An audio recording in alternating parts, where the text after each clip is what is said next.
Hello friends, तो आज हम ज्योग्राफी का लेक्चर नंबर 24 स्टार्ट कर रहे हैं। ज्योग्राफी का लेक्चर नंबर 24 स्टार्ट कर रहे हैं। तो इसके प्रीवियस लेक्चर में हमने ऑनसेट ऑफ मानसून कंप्लीट कर लिया था। ऑनसेट ऑफ मानसून जो है फिनिश कर लिया था। तो आज हम ज्योग्राफी का रिट्रीट ऑफ मानसून को स्टार्ट करेंगे। तो पोस्ट 17 सितंबर के बाद से क्या होता है, आईटीसीजेड जो है इंडिया से विड्रॉ होना शुरू हो जाता है। अब पहले जो विंड की डायरेक्शन थी वो थी south west to north east, south west to north east. अब विंड की डायरेक्शन हो जाएगी north east to south west. ठीक है। इसके बाद क्या होगा, ड्यूरेशन ऑफ विड्रॉल, जो कि 1 से 2 महीने तक जो है मानसून विड्रॉ होगा, रिट्रीट होगा। इसकी जब रिट्रीट मानसून होता है तो हमें ये यहाँ पे बे ऑफ बंगाल से जो विंड्स आती है,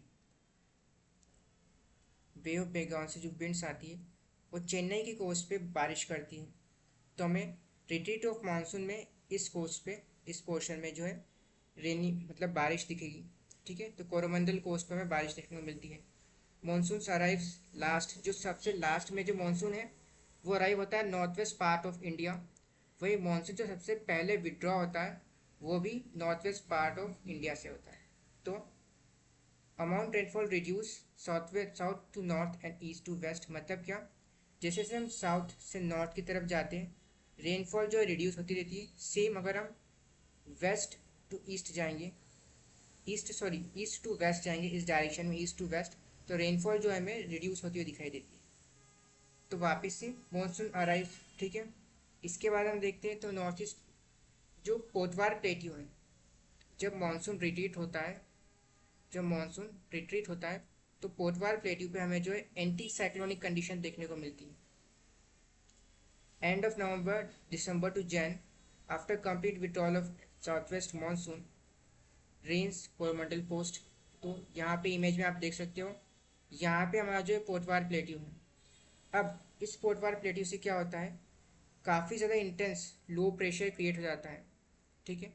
अब आईटीसी से रिट्रीट कर रहा है तो यहाँ पे जो है विंड हर जगह डाइवर्ट होना शुरू हो जाती है। लेकिन इस पोर्शन में आके कोरियोलिस फोर्स लगता है। अब वेस्टर्लीज क्या होती है, जो ट्रेड विंड्स रहती है वो डाइवर्ट होना शुरू हो जाती है इस डायरेक्शन में। ये ऑरेंज लाइन आपको दिख रही है। ठीक है। अब जो विंड्स कॉन्टिनेंट से जा रही है, फ्लो होती हुई जा रही है आगे आईटीसीजेड पे, वो विंड क्या होगी, काफ़ी ज़्यादा मॉइस्चर लेस होगी, मतलब ड्राई विंड होगी। वहीं बे ऑफ बंगाल वाली विंड जो है काफ़ी ज़्यादा मॉइस्चर कंटेन करेगी। तो हमको कोरोमंडल कोस्ट पे जो है रेन देखने को मिलती।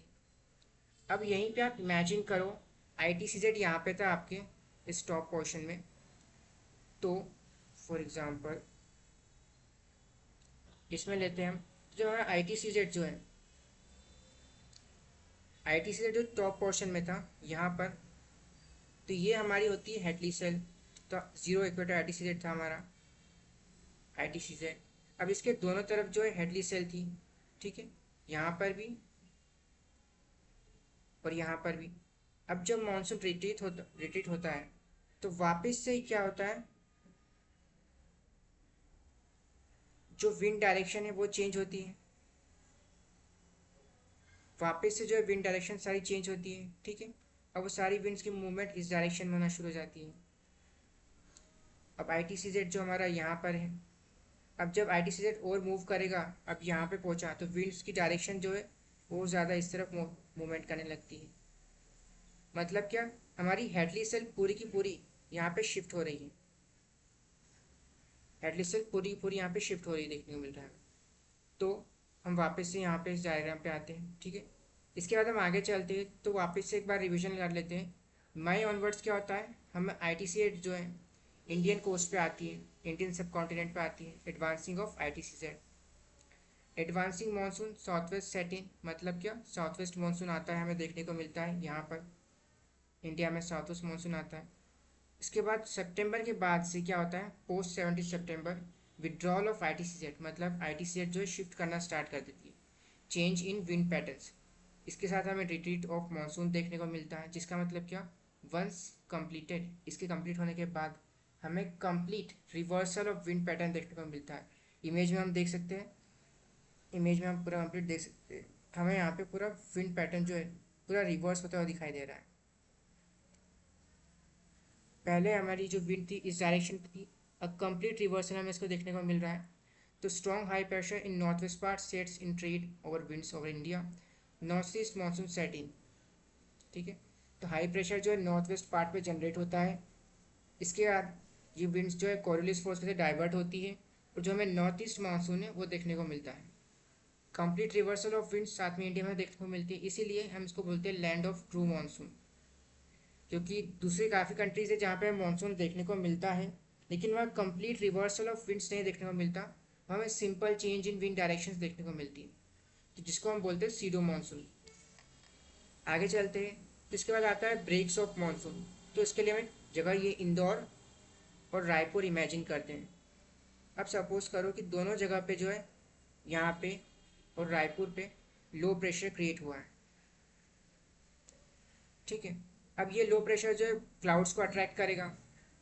ठीक है, लेकिन अब कंपैरिजन करें दोनों का कंपैरिजन करें कि कौन सा लो प्रेशर सबसे ज़्यादा है। तो सपोज करो कि लो प्रेशर अभी जो रायपुर पे है वो हाईएस्ट है, सबसे ज़्यादा है, तो सारे क्लाउड्स कहाँ अट्रैक्ट होंगे? रायपुर पे, और रायपुर पे बारिश होना शुरू हो जाएगी। ठीक है, थोड़े टाइम बाद क्या होगा, यहाँ पे भी क्लाउड्स नहीं है। ठीक है, इंदौर में भी क्लाउड्स नहीं है, रायपुर पे क्लाउड्स है। ओके, अब जब रेन बारिश होगी तो यहाँ पे जो लो प्रेशर है वो रिड्यूस हो जाएगा, लो प्रेशर रिड्यूस हो जाएगा। अभी क्या होगा, ये क्लाउड्स शिफ्ट हो जाएंगे इंदौर की तरफ। अब इंदौर में हमें बारिश देखने को मिलेगी। ठीक है, तो इसी से क्या होता है, ब्रेक ऑफ मानसून हमें देखने को मिलता है, ब्रेक ऑफ मानसून। तो यही है, after rainy periods if rain fails to occur for 1 or more weeks it is known as break in the monsoon. Dry spells are quite common during the rainy seasons. Breaks in the different regions are due to different reasons. In northern India rains are likely to fail if the rain bearing storms, यहाँ पे हम बात करें low pressure systems की, are not very frequent along the ITCZ over this region. Over the west coast, the dry spells are associated with the days when winds blow parallel to the coast. अब यहाँ parallel to the coast मतलब क्या होता है, मतलब क्या है, for example आपकी यहाँ पे विंड्स आ रही है। ठीक है, इंडिया की डायरेक्शन में विंड्स आ रही है, लेकिन किसी कोरियोलिस फोर्स या स्पीड की वजह से क्या होता है, विंड्स कम्प्लीटली डाइवर्ट हो जाती है, मतलब क्या, कोस्ट के अलॉन्ग पैरेलल चलना शुरू कर देती है इस तरह, जिसकी वजह से क्या होता है, हमें इस पोर्शन में ड्राई सीजन देखने को मिलता है, इतने पोर्शन में ड्राई सीजन देखने को मिलता है। तो यही हमने पढ़ा था अभी कि over the west coast dry spells are associated with the days when winds blow parallel to the coast, मतलब यहाँ पे विंड्स जो है parallel to the coast flow कर रही है। ठीक है, इस डायरेक्शन में, जिसकी वजह से क्लाउड्स जो है सब जगह यहाँ पे अट्रैक्ट हो रहे हैं, ना कि यहाँ पर। ओके, इसके आगे हम कंटिन्यू करते हैं। अब सितंबर के बाद अक्टूबर में हम चलते हैं, तो यहाँ पे क्या होता है, withdrawal of monsoon is under way, well under way, high pressure condition start to build up. India में जो है हाई प्रेशर अब बिल्ड होना स्टार्ट हो जाता है। Clear sky, lack of rains, intense sunlight, मतलब क्या, क्लाउड्स यहाँ से अब हाई प्रेशर है, क्लाउड्स यहाँ से चले गए हैं। ठीक है, राइजिंग एयर कॉलम हमें देखने को अभी नहीं मिल रहा है यहाँ पे, जिसकी वजह से क्लियर स्काई हमारे पास अभी है। तो क्या होगा, इंटेंस सनलाइट पड़ेगी। अब जब सनलाइट ज़्यादा पड़ेगी तो इंक्रीज इवोपरेशन ज़्यादा हो जाएगा, जिसकी वजह से क्या होगा, मॉइस्चर लेवल मतलब ह्यूमिडिटी एयर पार्सल में बढ़ जाएगी, एयर पार्सल में काफ़ी ज़्यादा ह्यूमिडिटी हो जाएगी, जिससे क्या होगा, हीट रिटेन वेरी हाई, मतलब जो सनलाइट अर्थ पे पड़ रही है वो इन वाटर मॉलिक्यूल्स में ट्रैप हो जाएगी। ठीक है, अक्टूबर हीट जिसको हम बोलते हैं अक्टूबर हीट, तो इसी को हम क्या बोलते हैं, अक्टूबर हीट। ओके, नेक्स्ट चलते हैं, तो साइक्लोनिक सीजन्स, इसके बाद हम देखते हैं साइक्लोनिक सीजन्स। तो इसके लिए हम वापस से इस इमेज पे आते हैं। अब सपोज करते हैं कि यहाँ पे जो बे ऑफ बंगाल के इस पोर्शन में जो है एक साइक्लोन जनरेट हो रहा है, इन दोनों पोर्शन में साइक्लोन जनरेट हो रहा है, तो इसकी डायरेक्शन क्या रहेगी। सपोज करो ITCZ यहाँ से फ्लो हो रहा है, सपोज ITCZ यहाँ से फ्लो हो रहा है, जिसके वजह से लो प्रेशर, काफ़ी इंटेंस लो प्रेशर क्रिएट हो रहा है। अब जिसके वजह से क्या हुआ है, साइक्लोन यहाँ पे क्रिएट हो रहा है। तो इसकी डायरेक्शन चेन्नई की तरफ रहेगी या बे ऑफ बंगाल की तरफ रहेगी? इसकी डायरेक्शन रहेगी बे ऑफ बांग्लादेश इस पोर्शन में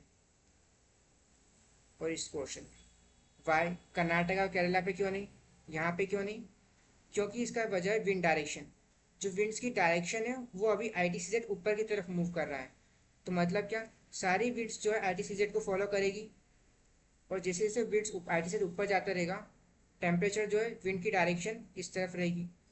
तो हमें क्या, साइक्लोन जो है इस टाइम पे क्या होगा, जून, जो हमने अभी देखा, अप्रैल और जून के टाइम पे जब retreat, arrival of monsoon, advancing ITCZ देखने को मिलता है हमें।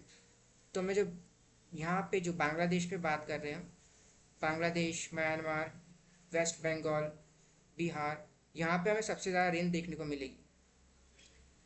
अब जब हम बात करें रिट्रीटिंग ऑफ मानसून की, अब सपोज वापस करते हैं कि यहाँ पे अब साइक्लोन क्रिएट हो रहा है। तो ये जो साइक्लोन है, क्योंकि ITCZ जो है रिट्रीट हो रही है, विंड्स की डायरेक्शन अब चेंज हो चुकी है, तो विंड्स इस डायरेक्शन में फ्लो कर रही है, तो ये प्रेशर इस डायरेक्शन में लगाएगी। तो अब जो साइक्लोन क्रिएट हो रहा है वो अटैक करेगा कर्नाटका, आंध्र प्रदेश, तमिलनाडु पे, आंध्र प्रदेश और तमिलनाडु पे। ठीक है, सेम बात करें अक्टूबर दिसंबर की, तो अक्टूबर दिसंबर में क्या हो रहा है, यहाँ पे साइक्लोन क्रिएट हो रहा है। अब विंड स्पीड की वजह से क्या होगा, डिफ्लेक्ट हो रही विंड काफ़ी ज़्यादा, तो ये साइक्लोन क्या है, ओमान की तरफ जाएगा। ओमान और यमन की तरफ हमें साइक्लोन देखने को मिलेगा, इसकी डायरेक्शन। ठीक है, इतना हुआ। अब हम आगे चलते हैं वापस से। तो हमने एंटी साइक्लोनिक रीजन पढ़ लिए हैं। अप्रैल जून एडवांसिंग ITCZ होता है, जिसकी वजह से क्या होता है, हमें बांग्लादेश, कोलकाता के, वेस्ट बंगाल, म्यांमार, यहाँ पे हमें सबसे ज़्यादा साइक्लोन देखने को मिलता है इस पोर्शन में। वहीं बात करें हम, जब रिट्रीट ऑफ मानसून होता है तो हमें इस पोर्शन में, डाउन पोर्शन में हमें जो है साइक्लोन देखने को मिलेगा। ठीक है, ये बात करते हैं हम अक्टूबर और दिसंबर की विड्रॉइंग ऑफ ITCZ में, जो हमें तमिलनाडु, चेन्नई, तमिलनाडु, आंध्र प्रदेश, कर्नाटका, इस पोर्शन में हमें जो है साइक्लोन देखने को मिलता है। ठीक है, अब हम नेक्स्ट स्लाइड पे चलते हैं। इसके बाद आता है प्री मानसून शावर्स। तो प्री मानसून शावर में क्या होता है, इसको हम दो पार्ट में डिवाइड करते हैं। फर्स्ट होता है मैंगो शावर, सेकेंड होता है नॉर्थ वेस्टर शावर। अब इसमें क्या होता है, समर के एंड में जल्दी बारिश के मानसून के पहले ही बारिश होने लग जाती है केरला और कर्नाटका कोस्ट पे, जिसकी वजह से क्या होता है, रिपनिंग ऑफ मैंगोज, मतलब क्या, मैंगो जल्दी पक जाते हैं और हम इन्हें तोड़ सकते हैं, तो रिपनिंग ऑफ मैंगोज। वही हम बात करें नॉर्थ वेस्टर की, तो नॉर्थ वेस्टर में क्या होता है, ड्रेड इवनिंग थंडरस्टॉर्म, इवनिंग में काफ़ी ज़्यादा थंडरस्टॉर्म देखने को मिलती है। और जो बंगाल एंड असम है, यहाँ पे इसको हम बोलते हैं काल बैसाखी, मतलब calamity of month of Baisakhi, तो Kal Baisakhi. This showers are useful for tea, jute and rice cultivation. In Assam this storms known as Bardoli Chheerha, Bardoli Chheerha, this one. ठीक है, आगे चलते हैं। तो विंटर सीजन में, अब यहाँ पे आते हैं हम वेस्टर्न डिस्टर्बेंस में। तो यहाँ पे क्या होता है, जो कैस्पियन सी, मेडिटेरेनियन, ब्लैक सी और कैस्पियन सी है, ये काफ़ी ज़्यादा वार्म रहते हैं। और विंटर सीजन में जो यूरोप है वो कोल्ड फेस करता है, यूरोप जो है कोल्ड फेस करता है। ठीक है, तो यूरोप यहाँ पे कोल्ड है। यहाँ पे जो ओशन है, मेडिटेरेनियन सी और ब्लैक सी है, सीज है, ये वार्म है। तो यहाँ पे क्या होता है, फ्रंट जनरेट होते हैं। अब जब ये फ्रंट जनरेट होते हैं तो यहाँ पे हमें साइक्लोन्स देखने को मिलते हैं। अब ये साइक्लोन्स क्या करते हैं, यहाँ पे हमें साइक्लोन्स देखने को मिलते हैं। ठीक है, साइक्लोन्स देखने को मिलते हैं। अब ये साइक्लोन्स की विंड्स डायरेक्शन जो इंडिया की तरफ रहती है यहाँ पर, तो form over Mediterranean, Caspian and Black Seas and move towards India and surrounding regions via westerly jet stream flow। मतलब जो जेट स्ट्रीम है वो इंडिया में फ्लो करते हुए इस विंड्स को लाती है। और यहाँ पे जो सी है, ये विंड्स जो है सी से आ रही है, तो यहाँ पे काफ़ी सारा मॉइस्चर देखने को मिलता है। तो bring winter rainfall to north western India, जिसको हम लोकली कहते हैं महावत, लोकल इसको कहा जाता है महावत, जो कि पंजाब, हरियाणा, राजस्थान, वेस्टर्न उत्तर प्रदेश एंड दिल्ली के रीजन में हमें देखने को मिलती है। उसके बाद cause snowfall in Himalayas, Himalayas पे जो हमें स्नोफॉल देखने को मिलती है। Occasionally can cause cold waves and fog, और कभी कभी यहाँ पे हमें हेल स्टॉर्म भी देखने को मिलते हैं। ठीक है, तो ये हम बात कर रहे हैं इसकी सिग्निफिकेंस की बात करें। Though the total winter rainfall is small compare to the monsoon season, it is vital for rabi crop like wheat, barley and mustard, helps maintain soil moisture needed during the otherwise dry winter months. तो हमें गेहूँ की फसल यहाँ पे होती है हमें सबसे ज़्यादा इंडिया में ठंड के मौसम में, तो उसको वो चाहिए रहती है। Also sometimes associated with hailstorms which may damage crops. और इसी महीने में नवंबर दिसंबर यहाँ पे हमें दिल्ली और अपर नदर्न पार्ट में क्या हमें हेलस्टॉर्म देखने को मिलता है, मतलब ओले गिरते हैं। सीजन्स की बात करें तो सबसे ज़्यादा होते हैं नवंबर टू मार्च, सबसे ज़्यादा हमें देखने को मिलता है नवंबर टू मार्च इन विंटर। ठीक है, आगे बढ़ते हैं तो यहाँ पे एनुअल रेनफॉल देख सकते हैं। यहाँ पे जो नॉर्थ ईस्टर्न स्टेट है यहाँ पे फनल शेप्ड माउंटेन्स बने हुए हैं, तो यहाँ पे क्लाउड्स ट्रैप हो जाते हैं और सबसे ज़्यादा रेनफॉल यहाँ देखने को मिलती है। उसके बाद हमें वेस्टर्न घाट्स के पैरेलल यहाँ पे जब साउथ वेस्ट मानसून इंडिया में इंटर करता है तो वेस्टर्न घाट पे टकराता है और यहाँ पे बारिश देखने को मिलती है सबसे ज़्यादा। अब वेस्टर्न घाट में काफ़ी जगह गैप्स अवेलेबल है, मतलब गैप जगह खाली, माउंटेन्स कंटिन्यूस नहीं है, तो उसके बाहर जो है इस साइड पोर्शन पे हमें वापस से बारिश देखने को मिलती है। ठीक है, और इसी तरह हमें सारे एरिया पे इंडिया में एनुअल रेनफॉल देखने को मिलता है। तो यहाँ पे डायग्राम में समझ सकते हैं। उसके बाद हम चलते हैं तो आते हैं ग्लोबल क्लाइमेट क्लासिफिकेशन पे। तो कोपियन क्लासिफिकेशन, कोपियन करके क्लाइमेटोलॉजिस्ट थे जिन्होंने अर्थ के बहुत सारे रीजन्स को क्लासीफाई करा है कि किस तरह का वेदर वहाँ रहता है। ठीक है, तो यहाँ पे हम सबसे पहले देख लेते हैं जो मेजर क्लासिफिकेशन है। जो मेजर क्लासिफिकेशन है उसको अल्फ़ाबेट्स ए, बी, सी, डी और ई करके इस तरह दिए गए हैं। ठीक है, अब ए का मतलब होता है humid tropical climates, warm and moist conditions through out the year and mean temperature always above 18 degree Celsius. तो ये इक्वेटर पे आता है सबसे ज़्यादा। बी को हम बोलते हैं ड्राई क्लाइमेट्स, ड्राई क्लाइमेट जिसमें डेजर्ट और ग्रासलैंड्स आ सकते हैं।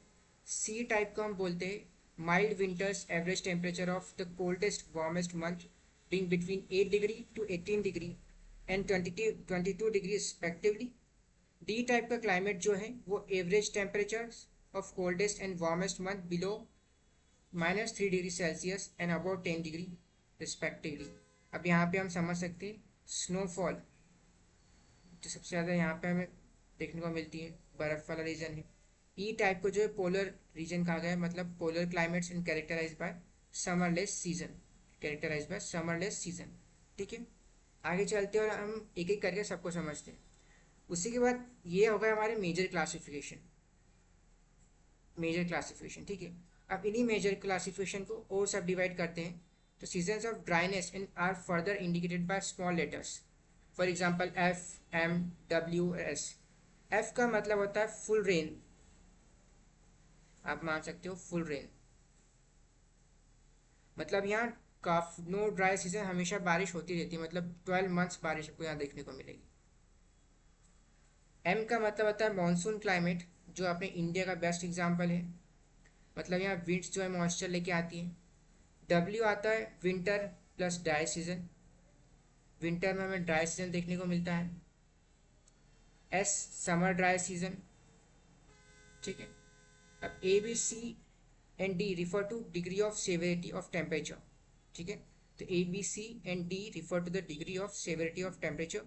आगे चलते हैं तो यहाँ पे ये स्केल आप देख सकते हो इमेज में। यहाँ पे जो ए एफ मतलब ट्रॉपिकल रीजन में ये हमें क्लाइमेट देखने को मिल रहा है। ये पोर्शन में हमें काफ़ी ज़्यादा ग्रीनरी, ट्रॉपिकल रीजन मतलब क्या होता है, सबसे ज़्यादा ग्रीनरी देखने को मिलती है। यहाँ पे ये इंडोनेशिया का पार्ट हो गया। ठीक है, आगे चलते हैं तो हम सबसे पहले स्टार्ट करते group A, tropical human climate, humid climate, sorry ये ह्यूमिड है, ह्यूमन नहीं, ट्रॉपिकल ह्यूमिड क्लाइमेट। तो ट्रॉपिकल ह्यूमिड क्लाइमेट क्या होते हैं? Tropical humid climate exist between tropic of Cancer and tropic of Capricorn क्यों? क्योंकि यहाँ पे सबसे ज़्यादा सन की लाइट जो यहीं पे पड़ती है। इवापोरेशन ज़्यादा होगा तो मतलब क्या, विंड्स की डायरेक्शन जो होगी, डायरेक्टली रेनफॉल, सबसे ज़्यादा रेनफॉल यहाँ पे देखने को मिलेगी क्योंकि इवापोरेशन ज़्यादा है। The sun being overhead throughout the year and presence of inter tropical ITCZ। हमें ITCZ की रेंज क्या है? Cancer to equator, equator to Capricorn. अब इसी के बीच में जो है ITCZ जो है शिफ्ट होता रहता है, अप एंड डाउन करता रहता है, करेक्ट। तो यहाँ पे हमें make the climate hot and humid. Humid मतलब क्या होता है? एयर पार्सल में मॉइस्चर काफ़ी ज़्यादा है, मॉइस्चर काफ़ी ज़्यादा है। तो annual range of temperature is very low, annual rainfall is very high. Range of temperature very low, annual rainfall is very high. The tropical group is divided into 3 types namely. अब tropical group को हम 3 type में divide कर सकते हैं। AF tropical wet climate, AM tropical monsoon climate, AW tropical wet and dry climate. ठीक है, tropical wet and dry climate. तो आगे चलते हैं। सबसे पहले देखते हैं हम AF ट्रॉपिकल वेट क्लाइमेट। तो ये इसमें हम देख सकते हैं टेम्परेचर जो है through out the year consistent है। ठीक है।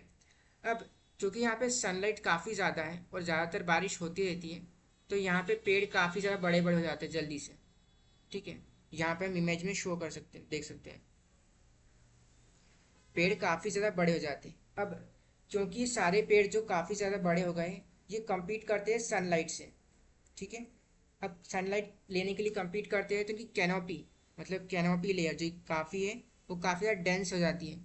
तो मतलब जो सरफेस है यहाँ पे, इसे ग्राउंड सरफेस है, इसमें जो है बहुत कम घास देखने को मिलती है। ठीक है। इससे होता क्या है, जब घास नहीं मिलेगी तो यहाँ पे एलिफेंट्स जो है इतने बड़े बड़े ट्रीज को कवर क्रॉस नहीं कर सकते। जिराफ, काऊ, जो घास घास चरने वाले एनिमल्स हैं, वो हमको यहाँ नहीं मिलेंगे। ठीक है। तो यहाँ पे क्या होता है, forest floor, no vegetation. Forest के फ्लोर पे जो हमें कोई वेजिटेशन देखने को नहीं मिलता है, क्योंकि सनलाइट नहीं पहुँच रही है तो हमें ज़्यादा वेजिटेशन देखने को नहीं मिलता है। एवियन पॉपुलेशन बहुत ज़्यादा रहती है। मतलब क्या, जो ये कैनोपी प्लांट्स हैं वो प्रोपोगेट करने के लिए काफ़ी सारे फ्रूट्स जनरेट करते हैं, कलरफुल, जिससे जो है बर्ड्स जो है अट्रैक्ट होती हैं, बर्ड्स जो है अट्रैक्ट होती हैं। अब ये बर्ड्स क्या करती है, इन फूड को खाने के लिए आ जाती हैं। ठीक है। तो इसी के साथ यहाँ पे इंसेक्ट्स हमें बहुत सारे देखने को मिलते हैं। इंसेक्ट्स, क्योंकि एनिमल्स कम है तो यहाँ पे बर्ड्स के साथ इंसेक्ट्स बहुत सारे देखने को मिलते हैं, फूड से जो अट्रैक्ट होते हैं। ठीक है। तो यहाँ पे काफ़ी सारे फ्रूट्स देखने को मिलते हैं कलरफुल। अब इससे बर्ड्स अट्रैक्ट होती है, इंसेक्ट्स अट्रैक्ट होते हैं। अब जब इंसेक्ट्स और बर्ड्स यहाँ पे है तो हमें क्या मिलते हैं, रेप्टाइल्स। मतलब क्या, फ्रॉग, छिपकली, लिजर्ड, जो इंसेक्ट को खाते हैं। साथ में हमें देखने को मिलते हैं स्नैक, जो लिजर्ड, फ्रॉग, बर्ड्स, इन सबको खाएंगे। ठीक है। उसी के साथ हमें देखने को मिलते हैं एरोबियल, आर्बोरियल, मतलब क्या, मंकीज़। कि मंकीज़ जो है पेड़ पे ही रहते हैं, उनको काफ़ी अच्छा एरिया मिल जाता है रहने का। तो यहाँ पे हमें क्या देखने को मिलते हैं, मंकीज़। ठीक है, आगे चलते हैं। तो यहाँ पे इसके बाद हम आते हैं वेट ट्रॉपिकल वेट क्लाइमेट। तो प्रेसिपिटेशन ऑकर्स ईयर अराउंड, मतलब साल भर चलता है precipitation. Variations in temperature are less than 3 degree Celsius. Temperature जो एकदम से चेंज नहीं होता है। 2 डिग्री, फॉर एग्जांपल सुबह था 34 डिग्री सेल्सियस, तो शाम को हो गया 35 डिग्री सेल्सियस। ज़्यादा चेंज नहीं देखने को मिलता है। Humidity is extremely high, moisture काफ़ी ज़्यादा रहता है। The surface temperature results in the formation of cumulus and cumulus nimbus cloud in the early afternoon time daily. ठीक है। This results in high rainfall, tropical evergreen forest with dense canopy cover and large biodiversity. Equal day and length हमें देखने को मिलती है क्योंकि सन जो है डायरेक्टली ओवरहेड होता है। उसी के साथ जोग्राफिकल डिस्ट्रीब्यूशन की बात करें तो कहाँ कहाँ पाया जाता है, तो पेरू में, Amazon basin, Congo river basin and Philippines में हमें ये देखने को मिलता है। Tropical wet climate AF, F का ए जो है हमारा ट्रॉपिकल रीजन्स के लिए हम बताते हैं। F जो है फुल रेन, तो हमने अभी देखा डेली रेन यहाँ पे हमें देखने को मिलती है, डेली रेन। ठीक है। आगे चलते हैं ट्रॉपिकल मॉनसून क्लाइमेट। तो इसमें annual rainfall is similar to the F. Annual rainfall जो similar but precipitation is usually occurs within 7-9 of the warmest month of the year. मतलब warmest month of the year कुछ महीने में हमें जो है प्रेसिपिटेशन सबसे ज़्यादा देखने को मिलता है। During the rest of the year there is less precipitation, moisture, evaporation, precipitation मतलब इवोपरेशन बहुत कम रहता है। विंटर इज ड्राई, पूरी सूखी रहती है। फाउंड ओवर द इंडियन सब continent, north eastern part of south America and northern Australia. तो इंडिया में जो हमें AM टाइप क्लाइमेट देखने को मिलता है ओवर इंडियन सब कॉन्टिनेंट, ठीक है। इसी के साथ heavy rainfall occurs mostly in summer. Summer में जो काफ़ी ज़्यादा हेवी रेनफॉल होती है क्योंकि ऑफकोर्स प्रेसिपिटेशन जो है सबसे ज़्यादा हाई रहता है यहाँ इस टाइम पे, ठीक है। अब tropical broad leaf evergreen forest with some deciduous trees and plants ये हमें देखने को मिलते हैं। आगे बढ़ते हैं तो ट्रॉपिकल मानसून क्लाइमेट यहाँ पे एंड होता है। इसके बाद हम चलते हैं tropical wet and dry climate पे। तो wet season is shorter and dry season is longer. तो wet is shorter, dry season is longer with the drought being more severe. Temperatures high throughout the year and diurnal range of temperature are the greatest in the drier season. Tall to short continuous grasslands with scattered trees, deciduous forest मतलब है काफ़ी ज़्यादा grassland, इस तरह grassland और कुछ बीच में trees देखने को हमें मिलते हैं। Northern and eastern India, interior Burma, Llanos of Venezuela, Campos of Brazil and western central Africa, यहाँ पे जो हमें tropical wet and dry climate AW type का क्लाइमेट देखने को मिलता है, ठीक है। आगे चलते हैं, उसके बाद हम आते हैं ग्रुप बी पे। तो ग्रुप बी में जो है इसको हम दो पार्ट में वापस डिवाइड कर दें, BW एंड BS, ठीक है। उस BW में वापस से हम सब डिवाइड करते हैं, BWH एंड BWK। BS को भी हम वापस सब डिवाइड करते हैं, BSH एंड BSK, जिसमें से क्या होता है H रिप्रेजेंट करता है एनुअल रेंज ऑफ टेम्परेचर जो है 18 डिग्री से कम रहेगा 18 डिग्री सेल्सियस से। वहीं K को रिप्रेजेंट करते हैं टेम्परेचर जो है 18 डिग्री सेल्सियस से काफ़ी ज़्यादा रहेगा हमेशा। एवरेज टेम्परेचर की बात कर रहे हैं हम यहाँ पे। तो यहाँ पे हम ड्राई क्लाइमेट्स देख सकते हैं नॉर्थ अमेरिका में। इस पार्ट में कुछ ये पोर्शन ऑफ इंडिया का हम राजस्थान गुजरात पार्ट दिख रहा है हमें। साउथ अफ्रीका में ये पूरा पोर्शन दिख रहा है। मिडिल ईस्ट में ये पोर्शन, ऑस्ट्रेलिया में इस साइड का पोर्शन, ठीक है। तो कंटिन्यू करते हैं। तो dry climates are characterised by very low rainfall that is not adequate for the growth of plants, large diurnal temperature range, highest day time temperature, evaporation and transpiration play a greater role in shaping the vegetative state than temperature. तो यहाँ पे evaporation and transpiration play a greater role in shaping the vegetative state than temperature, ठीक है। तो यहाँ पे dry climate में हम BW को देखते हैं। तो इसको BW को हम बोलते हैं true desert climate, spans about 12% of the earth total land. तो 12% लैंड पे अवेलेबल है इंडिया के। Xerophytic phytic vegetation usually grows in this climatic zone. Xerophytic. The letters H and K are used as suffixes after BW to represent whether the zone is subtropical hot H or mid latitudinal cold K, ठीक है। तो desert मतलब सिर्फ हमेशा गर्मी ही होना नहीं होता, ठीक है। सैंड ही हमेशा डेजर्ट में हमें देखने को नहीं मिलती है। आगे चलते हैं तो यहाँ पर हम देखते हैं BS वाला अपना स्टीप और सेमी एरिड क्लाइमेट। स्टीप और सेमी एरिड क्लाइमेट क्या, spans about 14% of the earth land and makes up grassland type। इसमें इमेज नहीं है आई थिंक, ओके। तो this regions receive more rainfall than their BW counterparts because of mid latitudinal cyclones in areas of intertropical convergence, ठीक है। अब यहाँ पे grasslands का मतलब क्या होता है और स्टीप और सेमी एरिड क्लाइमेट का मतलब क्या होता है कि यहाँ पे काफ़ी सारी येलोइश ग्रास, काफ़ी बड़ी बड़ी ग्रास ग्रो करती है इस तरह, और कई बीच पे हमें पेड़ देखने को मिल जाते हैं, फिर वापस से काफ़ी बड़ी बड़ी ग्रास कवर करके रखती है, ठीक है। तो इसीलिए हम इसको क्या बोलते हैं, स्टीप और सेमी एरिड क्लाइमेट यहाँ पे देखने को मिलता है। आगे चलते हैं तो यहाँ पे BW and BSK, mid latitude desert and steppe. These climates are dry because of extreme continentality and the effect of high elevations. दो रीज़न है, फर्स्ट एलिवेशन काफ़ी हाई है इसी की वजह से ड्राई है। सेकंड रीज़न आता है सेकेंड रीज़न यहाँ पे आता है कि जो कॉन्टिनेंट्स हैं उसके काफ़ी अंदर है, तो मतलब क्या, रेनी क्लाउड्स कॉन्टिनेंट्स पे पहुँचे, यहाँ तक पहुँचती इससे पहले जो काफ़ी सारा मॉइस्चर जो है ड्रॉप कर चुके हैं, उसमें कोई मॉइस्चर अवेलेबल नहीं रहा है. Being located at the center of the continent limits the amount of moisture supplied from ocean sources. Without this moisture, precipitation cannot occur. The presence of mountains upwinds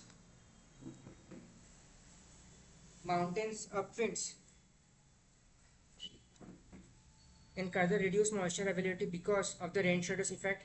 The major expanses of the mid-latitude desert can be found east Caspian Sea, north of Himalayas in western United States, and the east of Andes in a narrow region in the southern South America.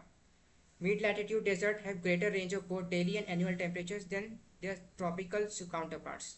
ठीक है, तो आज के lecture में इतना ही. अगर आपको अच्छा लगा तो सब्सक्राइब करें एंड लाइक करें. Thank you.